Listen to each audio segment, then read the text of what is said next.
In the 1960s, there was some debate as to whether or not the primary weapon system of the future was going to be the kinetic energy round or the chemical effect round.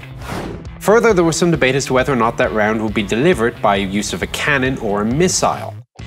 Now, it turned out in hindsight that the cannon was going to win, but of course there's no way of knowing this in the 60s. In 1966, General Dynamics Land Systems created a new low-profile turret equipped with a gun missile launching system.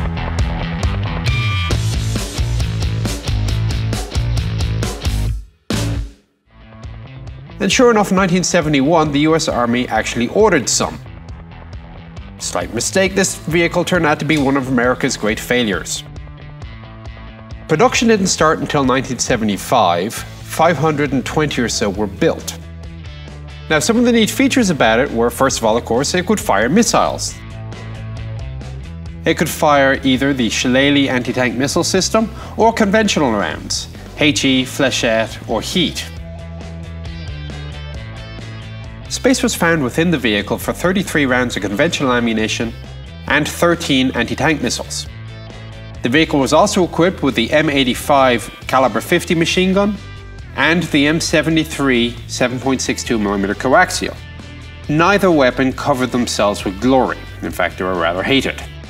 M85 eventually being replaced by the M2 and the M73 by the 240, the Belgian FN Mag.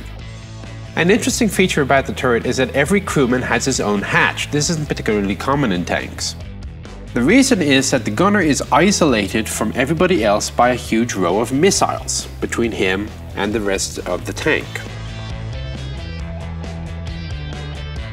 The commander is isolated himself. He has his own little cupola at the very back center of the turret, and the loader has a relatively cramped position on the left-hand side.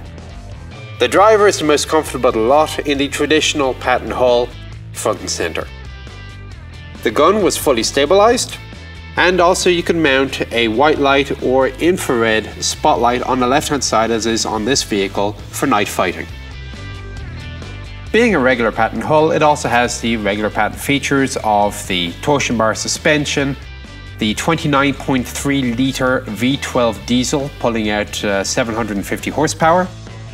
The vehicle weighed about 57 tonne.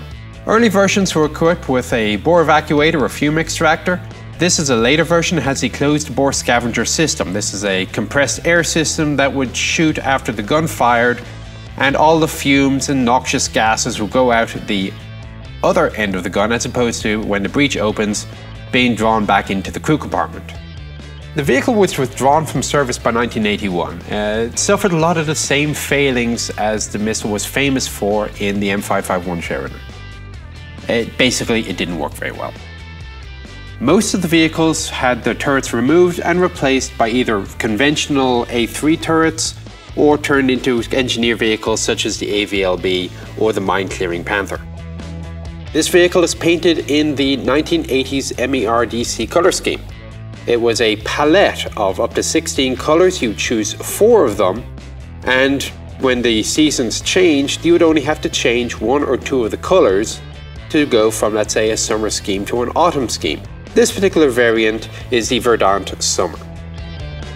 This vehicle has exactly 13 miles on the clock, probably the lowest mileage of any tank you'll ever find in any museum anywhere. This was not a very successful vehicle. The M60A2 is often known as Starship.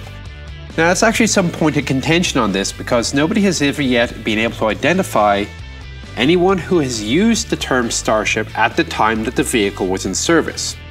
Now, when you look inside, you'll see knobs and switches and gadgets and gizmos. The theory is it was named after the bridge of the Starship Enterprise.